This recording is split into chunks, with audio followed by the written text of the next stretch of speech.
In 1820, a citizen of Chernivtsi under the name Tadei Turkul donated a plot of land and a lot of money for the construction of the new Greek Catholic Church. And already in June of 1821, new Greek Catholic Church opened its doors. The name of the first church was in honor of Saints Peter and Paul.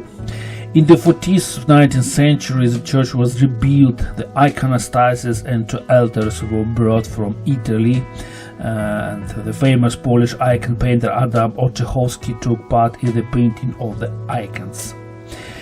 Having stood for more than a century, the church was subsequently rebuilt in the Empire style according to the project of the former scientist and politician Vladimir Zalazetsky.